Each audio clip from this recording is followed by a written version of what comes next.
Welcome to the Eclectic Gamers Podcast. Today is Sunday, July 18th, 19th, July 19th.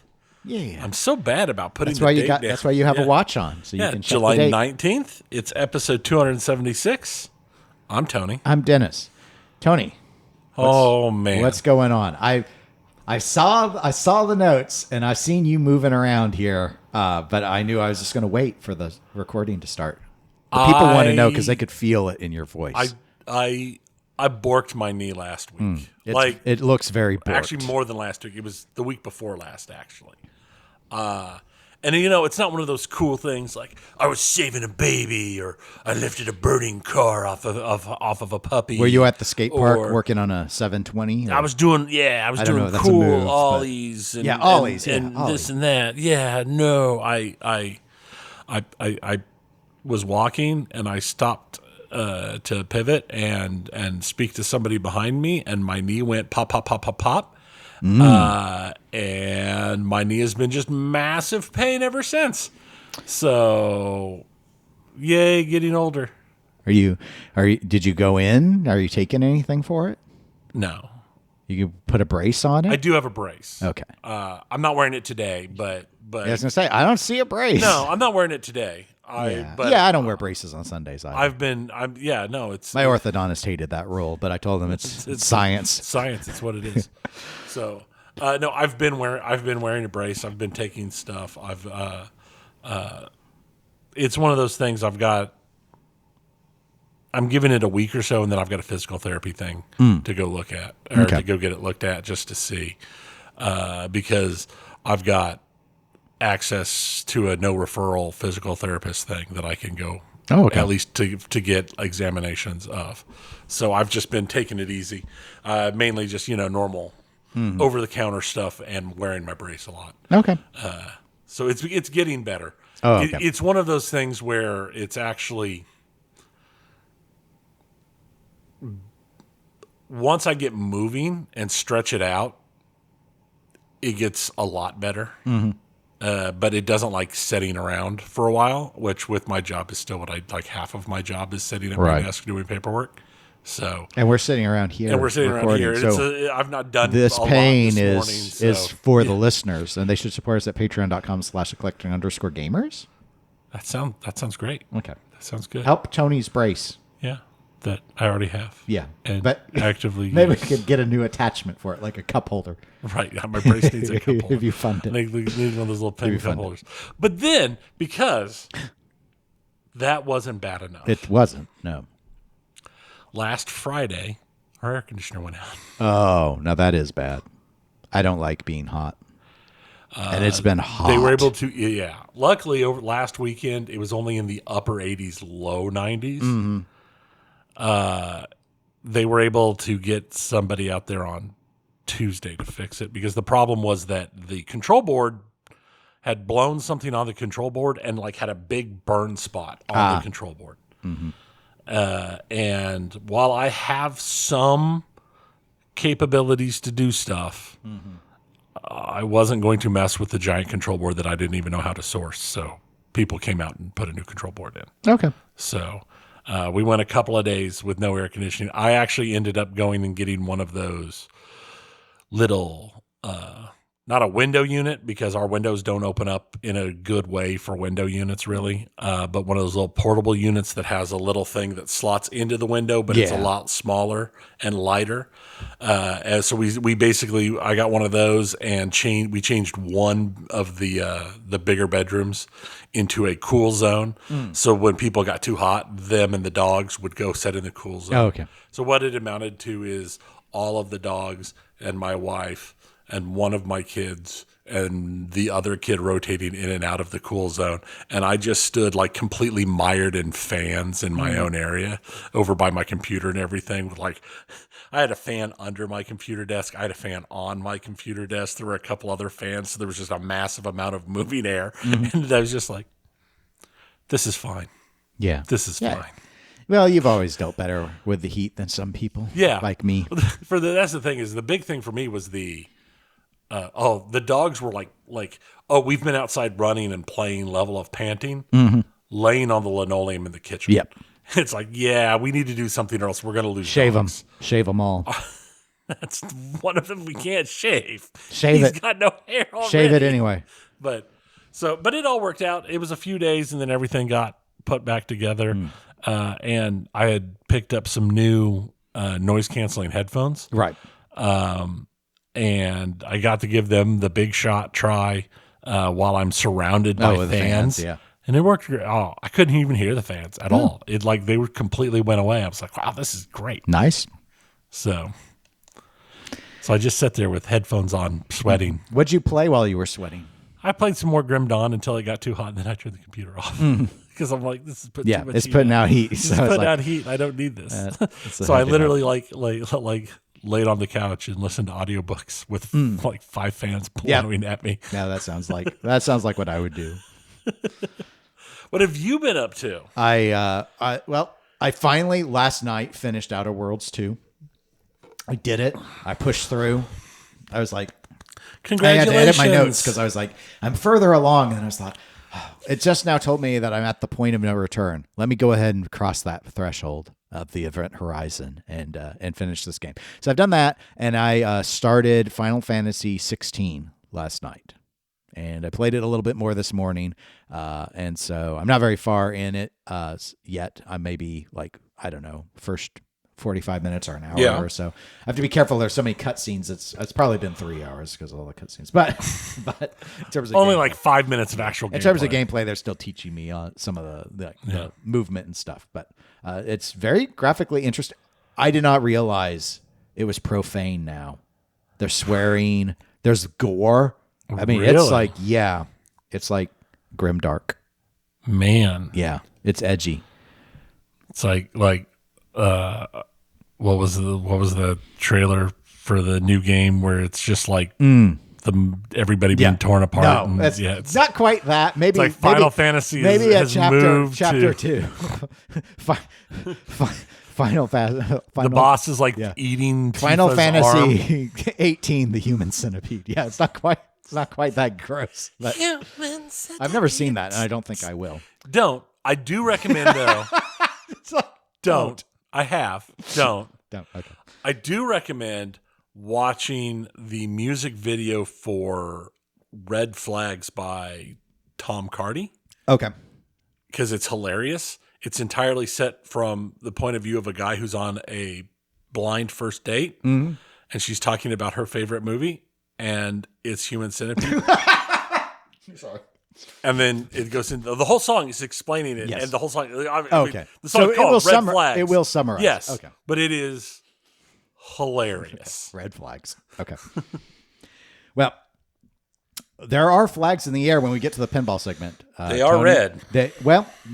Kind of an alert of notice, but not quite ready for a reveal for us to cover on this episode. However, everything indicates that Multimorphic is expecting to launch their new game. I'm going to say game singular question mark soon.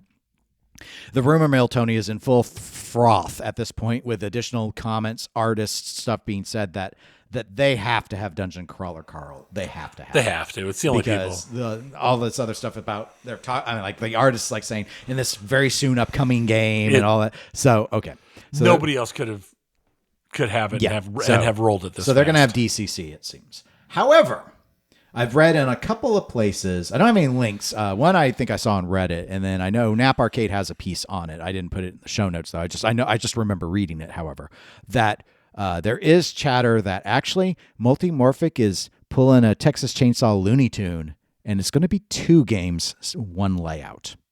So you pick.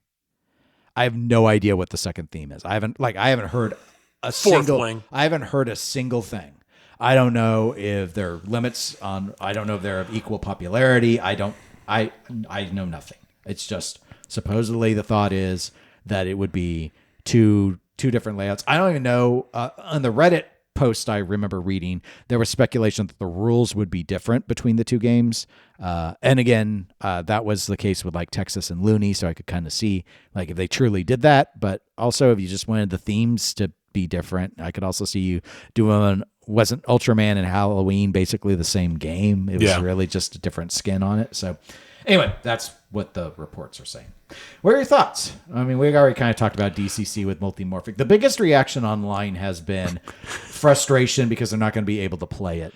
That has been the biggest reaction I've noticed. I did see Matt Denneman's social media post where he's like, "Oh, you pinball people are tenacious. My family doesn't know who's doing the game. Nobody does." Yes. It's like, please stop asking. Calling his mom. Mom, get the camera, Mom. Take a photo of it. So yeah, it's yeah. No, pinball people can be a little tenacious is kind. It's a very kind statement. That's a very nice way to say it. So that's really all I had on news. So we do have a few emails, however, which is always nice. Saves us from ourselves. First one's from Richard A. Actually, we're going to do something else from Richard a little bit later, but I want to note he did write in, "Hi, guys. I thought I would share this micro bit of trivia about the Star Trek Next Generation game. At the 24-minute, 41-second mark of the most recent episode of Dropping Names and Other Things, Phil Proddy episode, Jonathan Frakes mentions they were not paid for doing the game. Instead, they were given a copy of the game. I wonder if this is 100% true, but it is an interesting bit of history." Richard.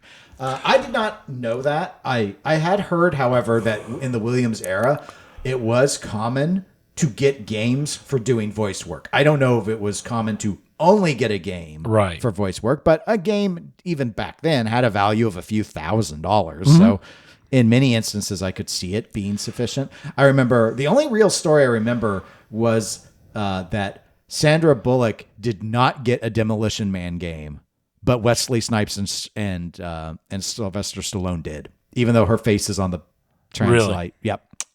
Yeah, there was like a campaign, I think it might have been on Pinside. This was years ago of people like, let's get Sandra a game. And I was kind of like, that's nice, but I mean, she can buy one. She can afford it. Like, it's Demo Man. She can afford it. Yeah, right? It's fine. Yeah. It's fine. But that is possible, interesting. Possible example of bias in the industry back in the 90s. That is just for people who've not seen or listened to it. Dropping Names is actually a pretty fun podcast. It is Jonathan Frakes and Brent Spiner. Oh, okay. Interviewing. So Phil Proddy was the guest. And that's why he phrased it as the Phil Proddy episode. So yeah, it's Jonathan Frakes and Brent Spiner basically interviewing friends. Okay. Interesting. I have not heard of it. And it's really good. It has a conceit that can get annoying. The conceit being that anytime they do drop a name, they literally ring a bell. Oh my! All right. Well, I guess does the bell get rung a lot? Some episodes it's constant. Oh my! Okay. Some episodes it's not nearly as bad. Okay. But like I watched, I've seen several of the episodes. The one that comes to mind the most was when they were talking with like Alan Tudyk and his name just left my head. Yeah. Tim Allen. No. From Firefly, Alan Tudyk and Nathan Fillion. Nathan Fillion. That episode I watched not terribly long ago, and I've watched a couple of the other episodes they've done, and it's really fun. It's really fun because they'll get like deep into the talk of like the TNG times and stuff like that, which is a lot of fun. Okay, so interesting. All right, yeah, but yeah, no. Sometimes you'll sit there and it's like da da da da ding ding ding. It's like okay, all right. Wow. Well, at least they're consistent with their thematic choices. Well, and they understand that some people absolutely hate the bell because they will comment on it at times. It's like, oh no. Almost every complaint we get is about this. Yes. Ding. Dedication to the craft. Acting, as what's his name would say. The guy who voiced the critic, John Lovitz. There we go, John Lovitz. Brian J. also wrote in. Brian wrote, "Do you think Spooky Pinball does something similar to Jersey Jack and or Barrels of Fun in that games are only limited by an order by this date, or club members get added time to order a game if they sell out immediately? Spooky has clearly left a lot of money on the table with their last two releases and possibly their next two, depending on the production number they choose. Do you think they increase the amount of games they direct sell going forward at the expense of distributors, since I think they would ship directly from Spooky if they are all sold out on day one and they are losing money from the difference in wholesale price and list price? Brian.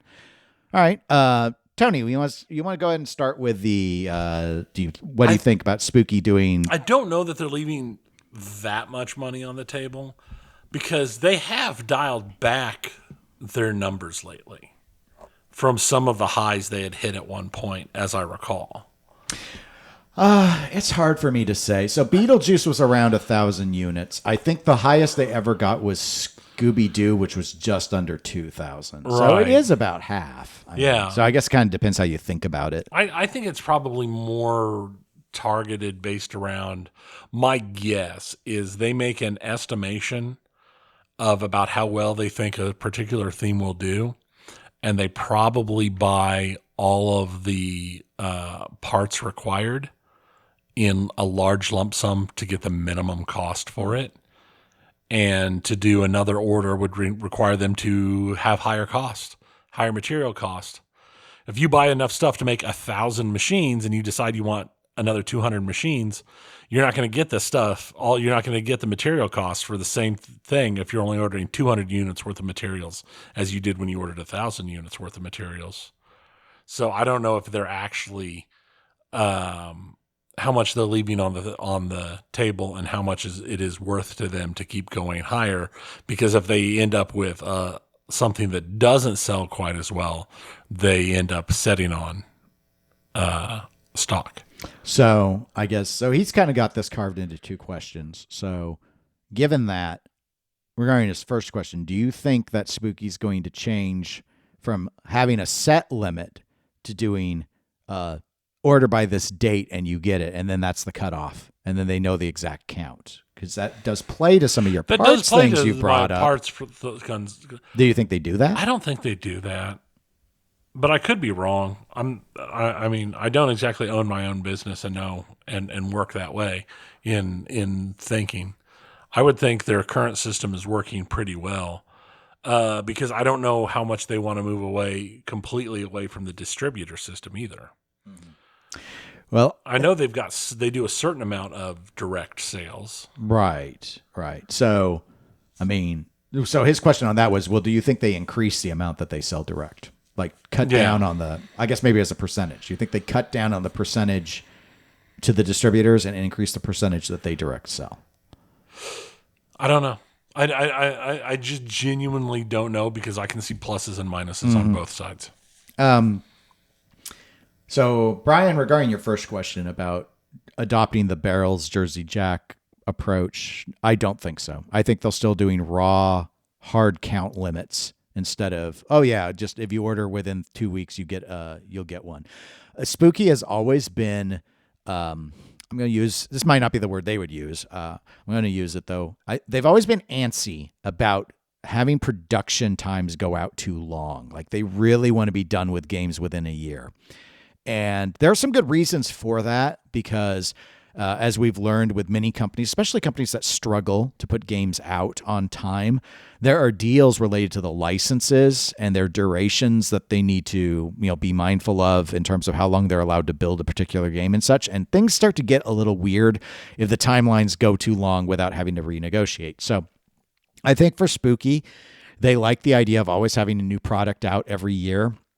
I think they're really comfortable under their current leadership structure doing that sort of reveal in the fall and then basically getting games slowly ramped up, having a big presence at Texas, and having, and basically building out throughout that year. And their speeds do tend to get faster as they go along in the production of a game, but they always seem to want to wrap that up by like late summer and get ready for the next game is sort of the feel for it.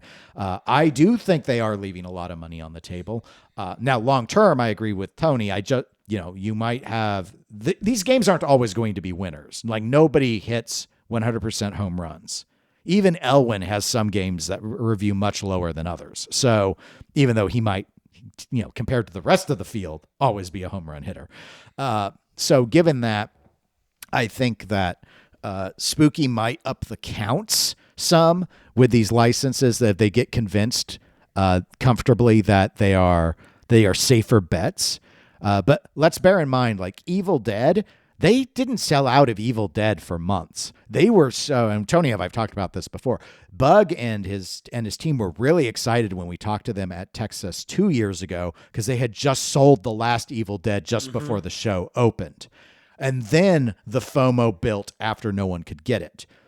Beetlejuice was an obvious, and I've mentioned that even as an outsider looking in, they should have known they could have had a higher. They left money on the table with Beetlejuice. It should have been, in my view, it was so obvious.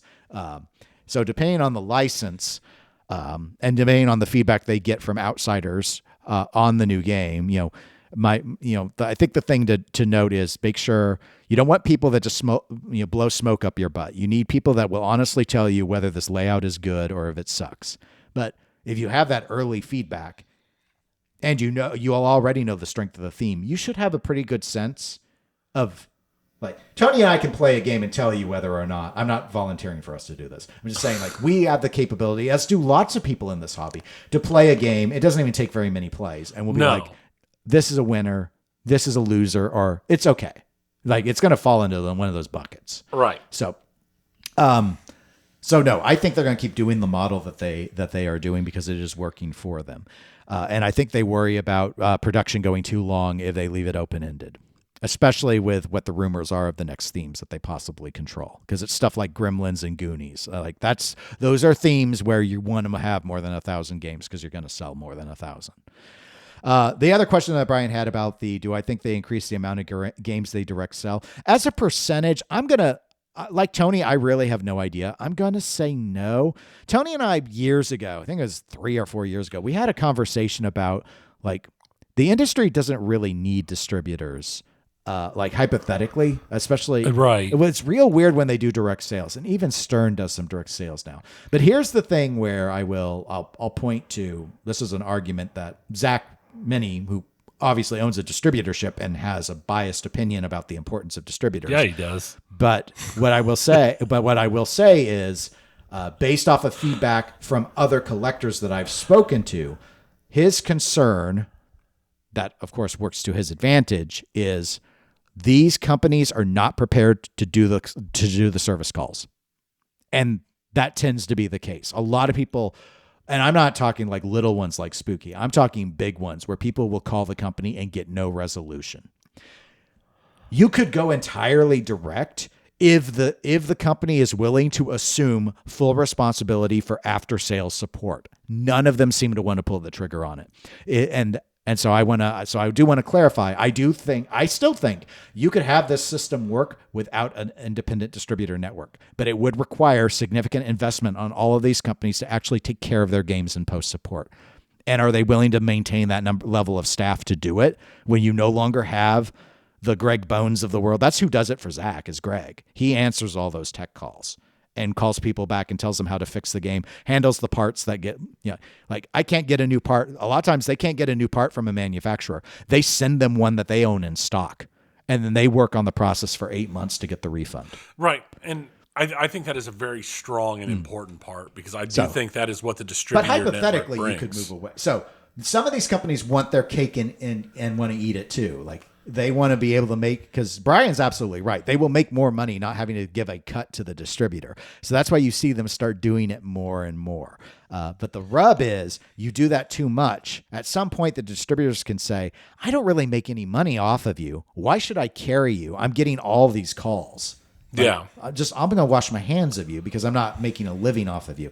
They got to walk that line. And I think some of them have run into some situations where they started to get a little too, I'll use the word greedy, because they see, again, if you're really wanting the distributors to do all your work for you, it's not cool to go ahead and start just like undercutting your own network by selling direct. So it's a line where they're trying to, I think Barrels is kind of flirting with that in a negative way right now. They've seen the warmth, they felt the warmth of the sun, and they're like, we could fly closer to that. I think Spooky went through that back with their Fang Club a few years ago. And, and the whole thing again. So they have their own, like, you guys, yeah, it's like think of it like any old grift. You can wet your beak a little bit. They can wet their beak with some direct sales. Right. But like some of them, I think, want to get to the point where they feel like, in my head. I'm just imagining this. I've never heard anyone actually say it, but like, gosh, wouldn't it be great if the distributors had to sell all of the like unlimited stuff and we sold all the LEs?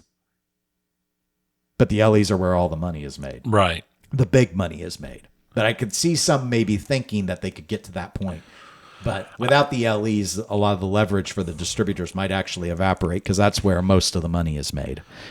Right. And as much as I know people love the pinball two cars analogy, I think in this particular situation, it really works when you think about the direct sales vehicles. So the Rivens, the Teslas, that style of thing versus, just going to your local Toyota dealership to buy a car and having service people there versus like in the case of Riven, I know because I know people who have a Riven. There's a service shop in town here that is specifically a Riven owned service shop. So the Kansas City area people with Rivens have a place to take a car for repairs. Right. That is specialized and knows their equipment. But if you don't have access to something like that because of all the direct sales, like you were saying, that turns into a huge problem. Well, pinball still exists. This is one of those interesting, it's a quirk of this hobby. It exists in this very odd space. I call it the space of jank, where it's not really consumer friendly the way it should be for what they're targeting. Like the Spookies and Barrels of the world are not operator oriented companies. They are clearly targeting homeowners. Mm-hmm. Even Stern's mostly homeowner at this point. That they don't send text to your home, and there's not a easy place to just bring in your pinball machine for servicing. Like that's kind of the sign of the amateurness of that might be a bit harsh, the smallness of the hobby. Like it's just not, again, we need to have service locations for vehicles because everybody's got one and we got to have a place to take them. And for smaller products, it's okay to send stuff in. Watches are a good example. Mm-hmm. Other electronics sometimes can be a good example of it's like, all right, well, there, maybe you can find an independent place to take it in, or you can ship it back to the manufacturer for repair. That's really common with watches. It's like, it's too big to ship. So, like homeowners don't want to box up and pallet up a game and ship it to get repaired. And no big places really do it. So you do have independent repair people operating on the fringes, but they're not generally used by the company, the manufacturers, or the distributors. Like the normal rule of thumb is if something breaks, I call for help. My distro will get me my parts, but I got to fix it. Right. Or maybe if I can't fix it, I'll call someone, and maybe a distributor might. I know Zach with Flipping Out sometimes has paid for the repair person. I don't think that's very common in the industry though, and most of the time those are only, I think, in very rare instances anyway, because historically there was always a certain assumption that if you own a pinball machine, you need to actually own a soldering iron. Like you need to have a certain level of mechanical competence. You don't need to be an electrician or an electrical engineer, but you need to be willing to follow some step-by-step guides. There is someone, I'm not going to call him out because I don't want him to feel bad. Some people listening, I have no idea if they listen or not, but some people listening will know that there's a thread on Pinside who's been going for years. Someone who's building from scratch their own game, and they do not have the skill set. They don't. And that's why it's been like 7 years. It's so painful to read because people are giving photos. The person can't follow the photos. And so it's like this like that project should never have been undertaken. Like just logically, it was biting way more than you could chew. Like it's very much a one of those things. It's like somebody who's like built a doghouse or a birdhouse has decided that means they can now build themselves a house. It's almost exactly that. It's like they had done some, like, I can't remember anymore, like some model kit work. And so but they'd never repaired a machine. And then they're like, I'm going to try and build one from scratch. It's like, it's fascinating. I'm not going to plug it because again, I once made a Pinewood Derby car. I'm not trying to call out the specific person. I'm just like, it's an example of like, there's just a certain level of, now they probably at this point would be able to be coached through a repair. Like, so like owning pinball machines would make sense for someone like this. But I once built a Pinewood Derby car. So now I'm going to get one of those Shelby Cobra kit cars and build it. I mean, yeah, kind of. Yeah, I mean, it was a pretty big step up, yes. So yeah, that's not a bad analogy. All right, last email. This one. So Richard again emailed. He actually, I'm saving the email because he went ahead and kind of preemptively gave us a bunch of discussion topics. Like I don't remember how many. I didn't count. Like 10 of them. Nice. So I went ahead because it's a lighter pinball section, and I pulled 2 of them for our discussion today. So, can you tell me more about your thoughts about Pinball 3.0 art? Dennis, you said this was the question you wanted. I did not think I needed to. Your opinions were pretty clear, but please rant on about it. This should be good. To be clear, you did a little in your last episode, but please go on. So, this I do have a link in the show notes too. I have a link in the show notes to it's not a thread. It's the page on Pinside that is the entry for the proposed game.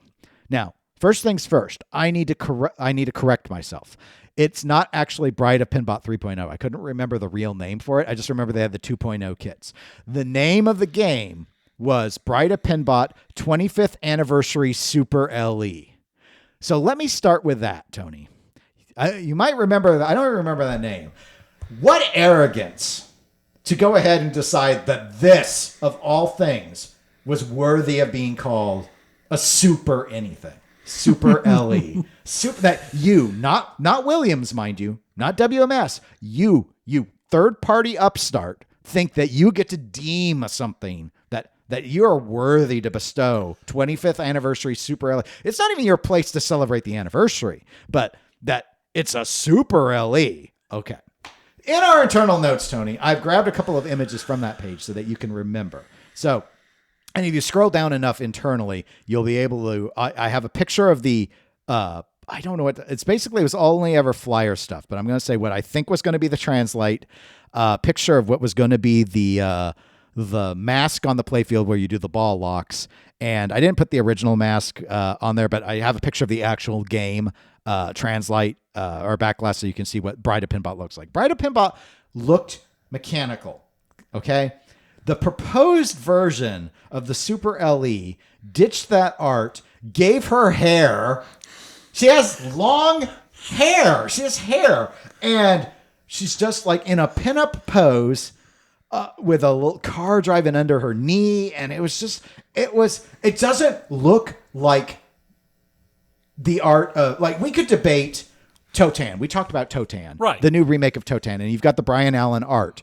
And like you can see the inspiration, but it's different. But it was a really popular art package. Bride of Pinball had a really popular art package. But instead of like trying to make it feel like a new, like a different take on the original art style, this just went with I'm struggling so hard. Alice, Trailer Park Alice. They trailer parked Bride. It always felt very Uncanny Valley to me in that bad way. It was never quite the same.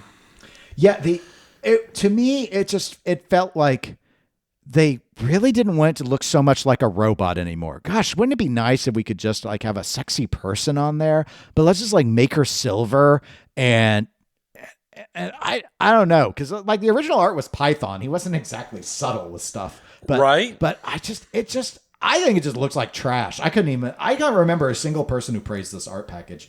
But anyway, you guys can go and look at the images with the link in the show notes. So you'll see that, and then you'll see what they wanted to do with the playfield is less egregious. Other than the mask, again, they're like went out of their way to try and make her look attractive. I guess I don't know. But the whole game was this thing. There's like the idea that they were promoting it like new hand-drawn artwork. This is pre-AI art. So yes, that part was true. They were going to have the Bride of Pinbot 2.0 rule set. So it was going to be a new rule set. They're just going to have this deep rule set, but it was really still the same rule set they'd already developed.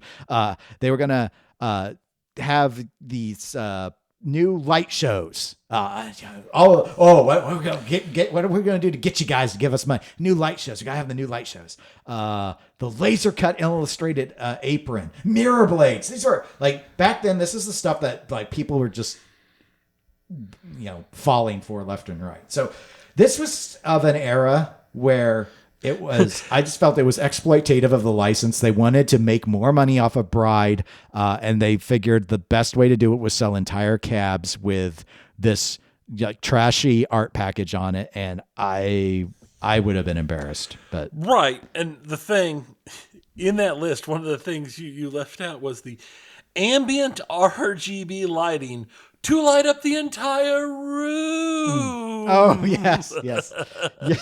Because that's what I want. People like their room to glow. It was of its era. What is this? This was like 2015, I think was when this was. It never made it. But compared to like the original Bride, where it's like you could see all the construction. Like if you look at the back glass of Bride at some point, you'll see like there are like little cars and stuff. They're working on her. They're still building her leg. She's got her leg extended, kind of like a showgirl would be kicking her leg, except she's actually sitting. It's how they do it. And instead with this, they're just like, nah, we'll just have some like vehicle thing like driving under her. She's just like this obstacle in the way. She's too busy trying to do her Sports Illustrated swimsuit pose, but she won't be in a swimsuit, but it's okay because she's a robot. And she'll just be flipping her hair. It's a robot. But is her hair supposed to be cables? I'm not sure. Yeah, it's cables. I get. If you zoom in enough, it looks like cut wires. I don't want to zoom in anymore on her. It makes me sad. The whole thing. It was just like everyone was like, "What are you thinking?" Money grab. Yeah. Oh, yeah. I can't remember what the price was, but it was a lot. Like this is just like they just like had these as those banners, if I remember, at TPF, but they never moved forward with it. And then just as well, and then Big Lebowski is what they moved forward with, which was a much smarter thing to move forward with. But then all the other stuff hit Dutch, and it just got to be a thing that we talked about last time. So anyway, you look at it and be your own judge, Richard. But that's why I have the link there for you guys. But I was just like, this again. It's risky when you have iconic art packages like that. I just thought they figured that it was easy. I agree with you. I think a cash grab. I think they thought it was easy money. Just slap some new art on the thing and people would fall all over themselves for it. But I don't know. They never made it, so we don't really know if they would have or wouldn't have. And that's okay. That's okay. Topic number 2 from Richard that I pulled out. These weren't in the order. I've assigned them numbers. The episode where you had Zach Mini on. Oh, that was way back. That was a long time ago. But we already mentioned him earlier in the show. What a great episode. Lots of bleeping. Was that one of our last big guest hosts? hosts? We had like the year of interviews. We did. We had like that year where we had a lot of interviews and guest hosts. He might have been one of the last. Ryan C. From Australia might have been the last one because the audio was. Oh yeah. I was so burned out after having to repair the audio. There was something went wrong. It was Zencaster. It wasn't our hardware. No, Zencaster screwed up, and it was. And we abandoned Zencaster. We did. That was like, we have to stop this. We can't live with this level of editing. It was ridiculous. I spent more time editing than it took to record the episode, which I don't normally do. Right. I don't normally spend that much effort. As long as I keep it clean, there's not a lot of editing normally required. It's not usually a lot of bleeping either, but there were a lot of bleeping in that one, I guess. Such a funny episode. Dennis, how did you end up becoming Zach's co-host on the Pinball Show? By the way, Stockholm Syndrome. You two have not done an episode in a while. Is everything okay? All right. So this one's going to be a lighter one for Tony because these weren't really Tony-oriented questions. And you've already weighed in, of course, on the old episode. Let me start backwards. Yeah, everything is okay. The issue, we'll probably talk about it the next time we do record the Pinball Show, but basically we haven't recorded in over a month. And the reason is Zach actually got surprised by his wife with a vacation on a trip. So they had to leave the day we would normally record, which was last Sunday. And I couldn't do that Saturday because I had been covering World Cup stuff, and I still had to that day. This last Saturday actually got canceled because everyone's left, even though there's still watch parties. And so but I'd already scheduled to do a wristwatch live stream on YouTube, so I couldn't offer up the morning. I actually looked at what it would take throw together a solo episode. And I was like, I don't have any of the, I don't have all the sound pack. Like he does the editing. So I don't have all the sound. I have some older sound clips. Anyway, long story short, he put the announcement out on our Discord and we couldn't do the Sunday. I couldn't do the Saturday. And that is what it is. And then the episode before that was supposed to happen. And he had a housing incident happen. Like I think the basement flooded or something. He got up and the basement was flooded. So he had to deal with that instead of record. So we had to cancel that one. Regarding Richard's question about how I became co-host on the Pinball Show, that part actually is not very interesting. I was already doing the co-hosting with the TWIP podcast, This Week in Pinball podcast. And then Zach had decided he did not want to do the podcast anymore under This Week in Pinball. And the idea was formulating to form the Pinball Network. And so when that got formed up, went ahead and basically continued the show. It was actually going to be a different show. I mean, there might be a little bit of interesting stuff here. Yeah, I remember, because I remember the background sausage making of that from what I saw was so busy. Yeah, it was. I mean, this was, he wasn't as busy with his flipping out business at this point. And so there's sort of this vision that is really Zach's vision. He's far more of a dreamer than I am. And he just thought what a cool idea it would be to have a place, kind of an umbrella to organize not just podcasts, but streamers and writing articles and just like all the basically forms of media creation that exist in any hobby, and allow it to help promote and grow those entities. And the thought would be you'd have new ones that would come in. Some would be like, I don't really want to be in the network anymore. And that was fine too. Like we expected people to come in and out of it as it made sense for them. It's sort of this really broad blanket thing.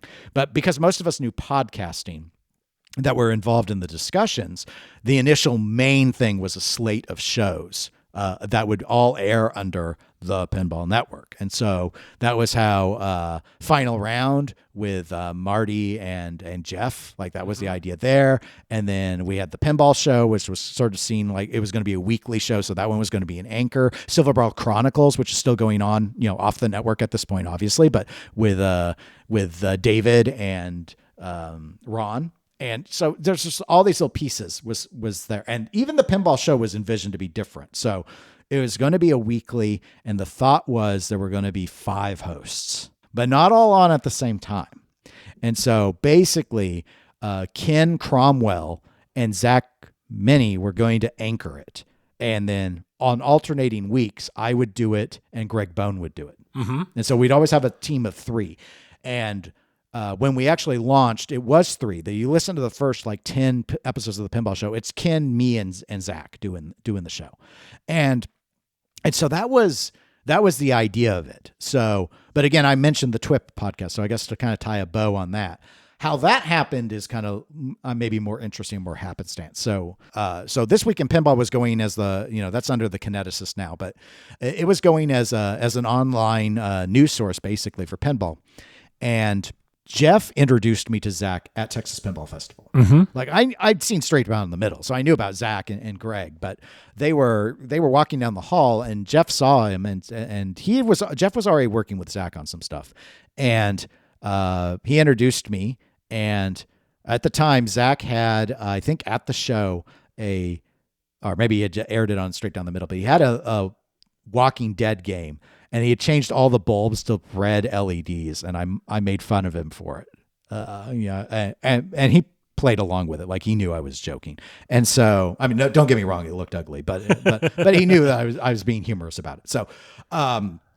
So anyway, we kind of had this banter, did a little banter thing, because he was able to pick up on what I was doing, because he's we just sort of had that interaction, and which Jeff found quite amusing, I believe. So anyway. The TWIP podcast started up, and to me, it was really weird as I heard about it. I mean, like not the show itself, but so Zach was the host.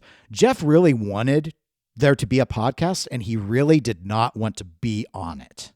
So like he loved podcasts, but he didn't want to be a host. And so Zach was the host, and TWIP, Zach was the the presenting host. Jeff obviously hosted it on TWIP, like it was tied to TWIP. And then the plan was there would be a rotating cast of guest hosts. And so I think Zach and Jeff, depending, would work to find the guests, at least early on. I think Zach eventually started to grab more of them. And eventually, I was really early on. I was in the first 10 episodes. I don't remember when I was, maybe episode 7 or 8 or something. And so they had me on, and I'd listened to the prior episodes. And so when I was on, I told myself, I'm going to do this differently. Everyone else who had been on caved to Zach. So Zach would push back against an opinion, a stance, either to play devil's advocate or because he actually disagreed. Doesn't really matter. Entertainment's entertainment.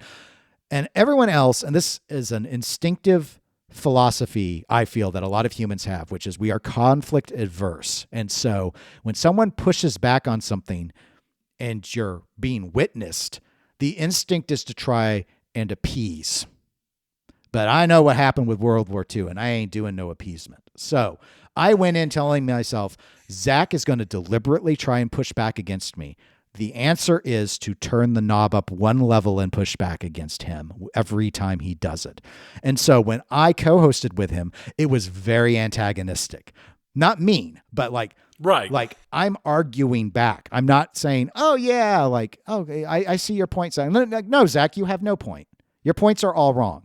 Plus, we both did a whole bunch of really stupid voices because there's like a top 10 list. And so like everyone who listens to this knows how terrible my impressions are and my pronunciations. So it was just like, we just did that. It was actually a lot of fun to record. When Jeff ended up hearing that one, he reached out to Zach and said, that's what I want the TWIP podcast to be. That's what I was hoping it to be. They didn't change it right away. They continued to do the process, but then I got brought back as a guest. And then I got brought back again as a guest. And then eventually, because it was weekly, I ended up being on every other week. I was always the person. I was always the co-host on the opposite weeks.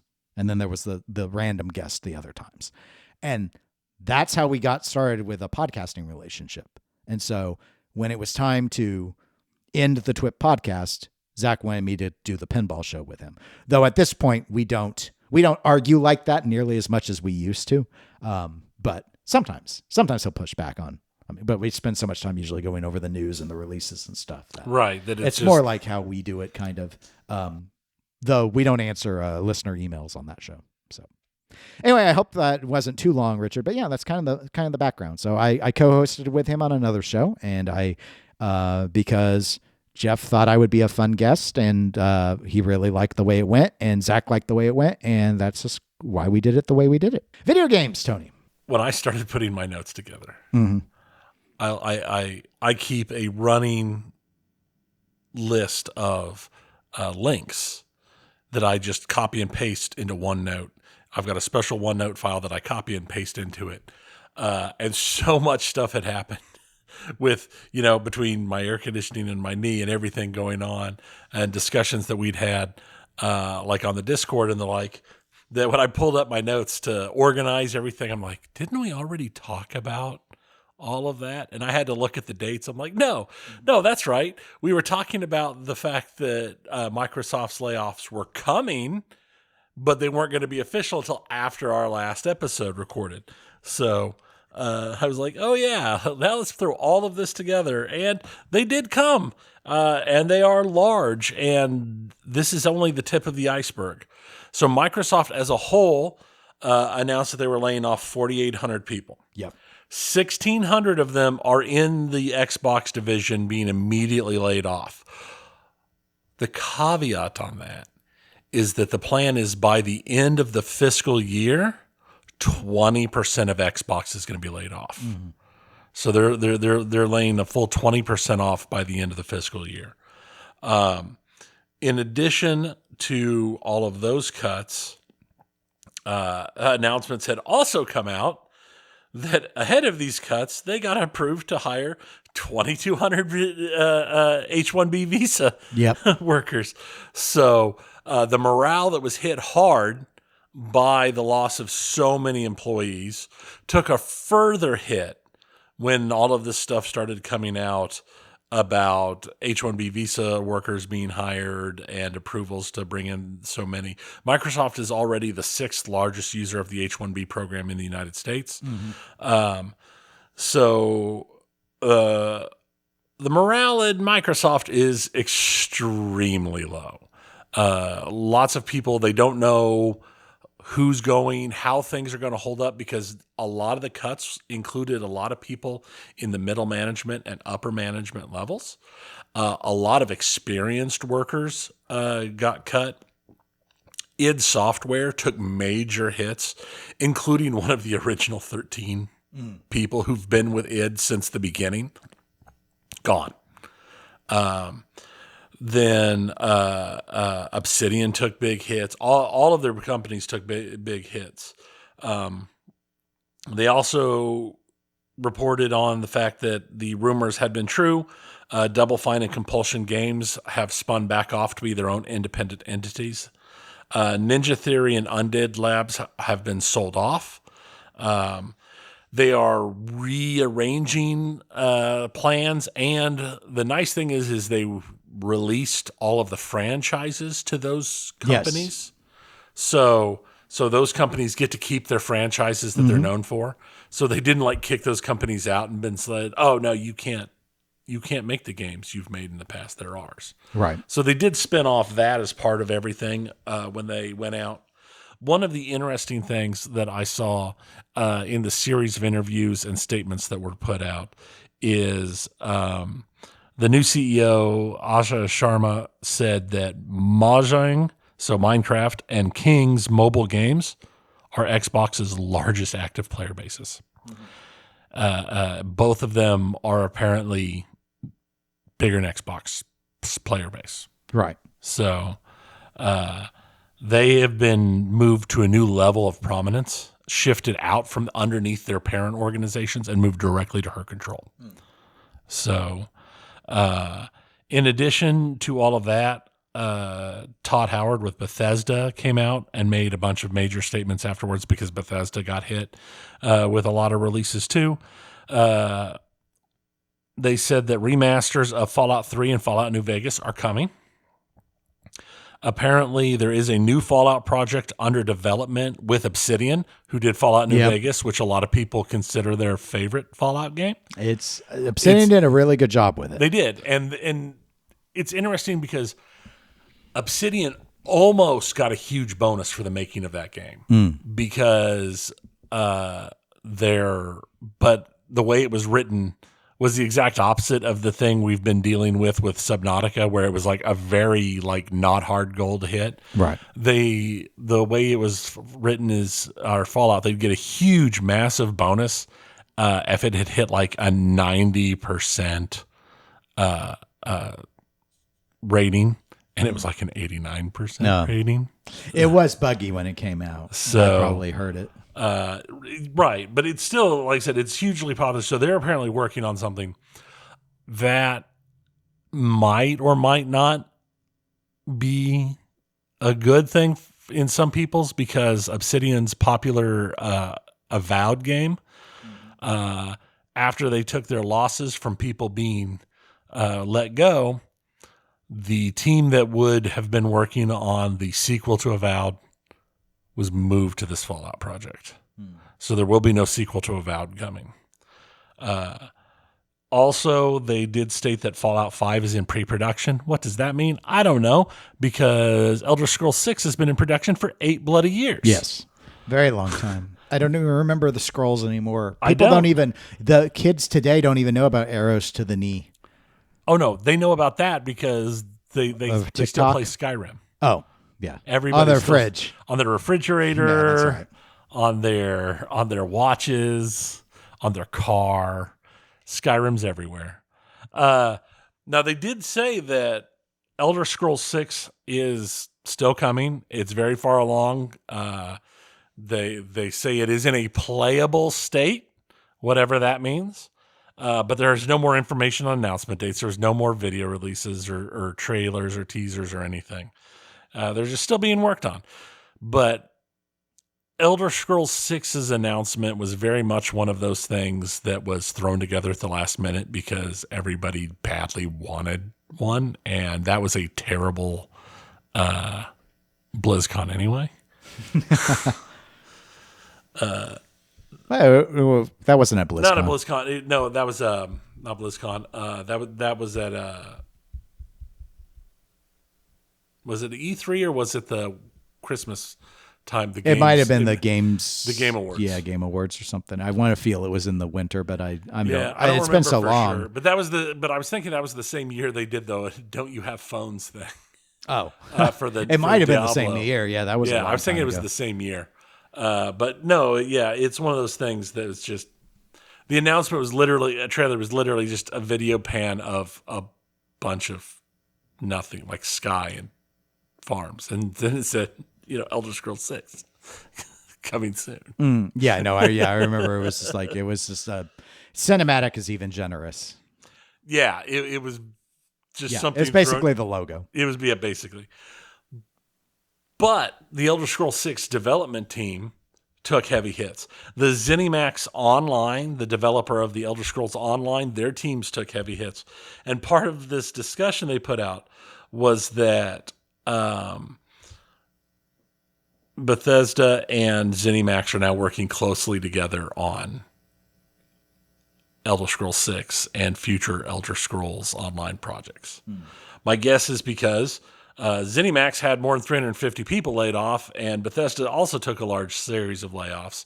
So they're probably taking the teams that are most closely related and having them work together just so they can have a big enough team to continue, would not lose time on their current projects, is my guess.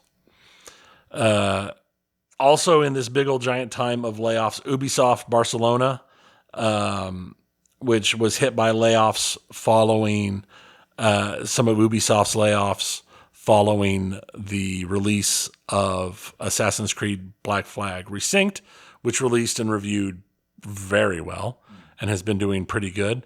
They staged a 3-day strike as part of their protest over the layoffs that came after all of that.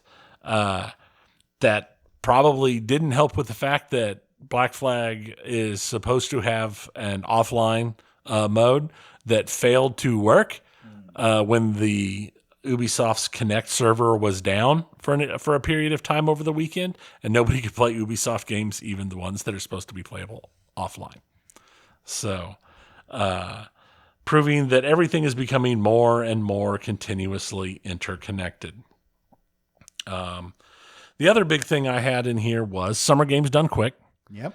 That was the week that started immediately after we went and did our last podcast. So it was good. I didn't watch as much of it as I normally do, but there were several runs that still caught my eye. And the ones that'll be popular to everybody is they did a total nuclear annihilation run.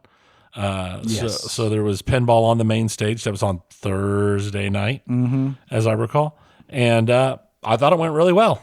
Actually, it was rather impressive. Yeah, they it was the play was impressive. I didn't know what to expect because Pinball's never been on the stage period. They used to have a kind of like a side thing. Yeah, like a side activity on a side stream. But obviously the runner was very good, definitely knew the Games Done Quick crowd, knew how to be energetic. I saw Steve there. He was, hyping people, and there was all this excitement. And I think her name's Bree, the runner's wife, really good on commentary, explaining just enough. I saw some post discussion, I think on Reddit, where some people were like, they wish she had explained the rules more. I'm like, I get why as a pinball person you think that this was the right way to do it. It was just enough to explain some of the moves, some of the stuff so that people would get. It's like watching the washing machine rhythm games and stuff. We can't fully understand everything. Just kind of tell us what's happening. We don't need to know what those targets over there say and all of that. It's just so they just had this whole thing, the ridiculousness of having people vote for what kitchen utensils he's going to push the flipper buttons with was surprisingly fun. It was surprising. I saw it and I was like, I'm not like I get how it's going to work, but I don't know how this is going to work. And it actually worked pretty well. I actually kind of wish the frying pan had won after seeing that. Yeah. So I was like, you know what? I thought they did Pinball good with that. Like it looked really polished. It was fun. It was easy to understand. It was right amount of couch, right amount of player, right amount of hype. So we'll see if they bring and do more pinball in the future. But the interesting thing to me is that there's a lot of stuff that I don't think there's a lot of pinball that are very popular, fun pinball that I think is too complex for them to want to pull in and necessarily try to explain. Maybe complex isn't the right word. Too fast and over too quickly to fit in quite as well without everything being such an easy to understand flow. Right. There's too much that would require several games before people to get a real feel for it. Where with TNA, they were able to get the feel very quickly. Yeah. It's hard to say, obviously, because there are a lot of challenges that exist with pinball. There are other games where you can pick a mode, like just play through a wizard mode or something where they've got like their options, their features that have been programmed into some of the modern games. I don't know what to do next per se. I just think that I'm hoping that the Games Done Quick people were pleased enough with how the stream went that they'll be willing to entertain it. Not at every show, but I think the idea of, and to their credit, they gave them a choice time slot. They gave them a beautiful time slot. That was incredibly great time slot. But it was a very limited period of time too. But they stuck within it. I thought they did a really good job with it. So yeah, I was very impressed. When it initially came out, I'd been surprised. I thought it'd be one of those during the day or overnight time slots, or if it was going to be like a prime slot, it would have been early in the week when viewership is lower. So, but it was Thursday is like prime of prime for that in my mind. But, it was a great spot. Yeah, it was a really good spot. There were a couple other things that really stood out to me, and of course, anything that stood out to you, Dennis. One of the things was the hilarity of when Games Done Quick is going on. I have a bad habit of I'll put the stream on, like I've got a little holder thing that holds my tablet, and I'll have it like next to the bed, and I'll start the stream going, and then I'll fall asleep. And then I'll wake up in the middle of the night, and the stream's still going, and I'll just lay there and watch the stream or whatever. I woke up during the horror block, and they were playing The Evil Within 2, and I woke up at the very, very, very end of The Evil Within 2, and I just woke up to hearing the couch saying, and now he's got to kill his wife, and I'm like, what?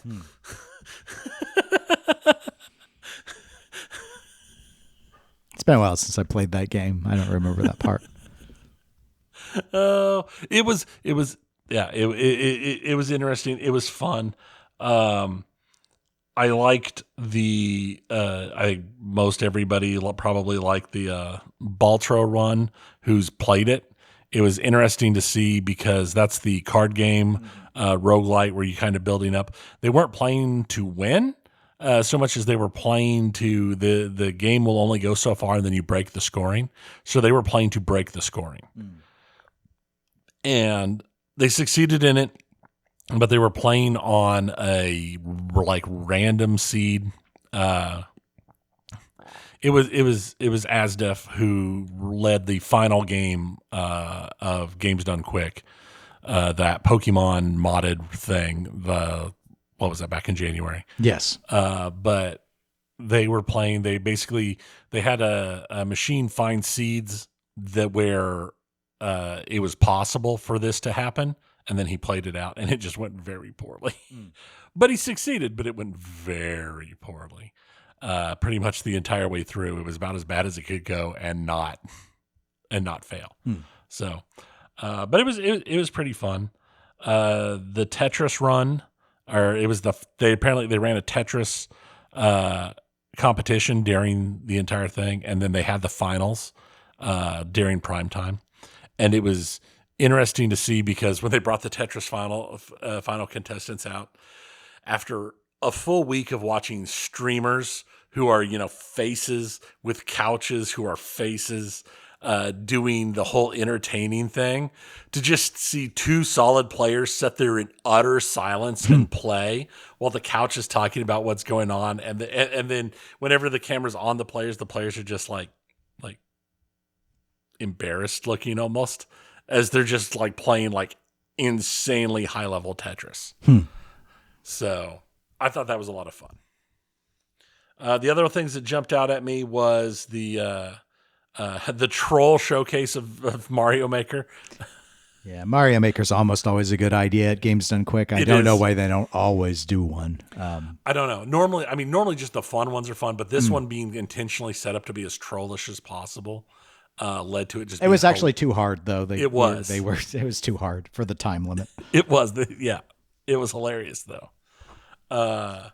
Resident Evil Requiem. I skipped this one since I'm thinking about playing it, so I deliberately didn't watch it. I think that makes a lot of sense.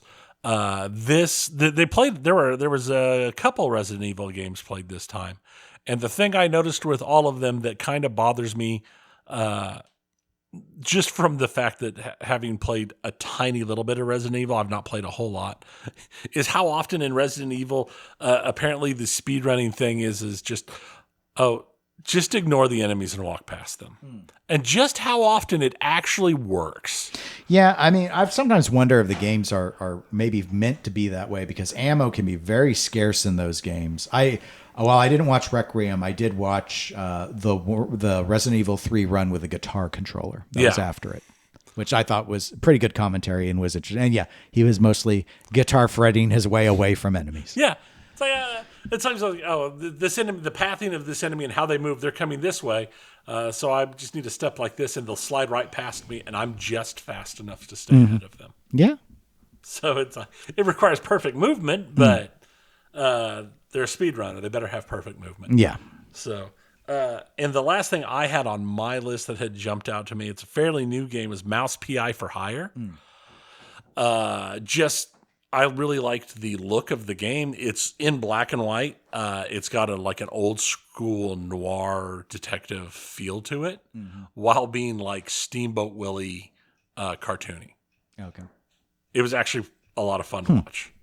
So, but those are the big things that had jumped out at me this time around. They raised $2.4 million this time.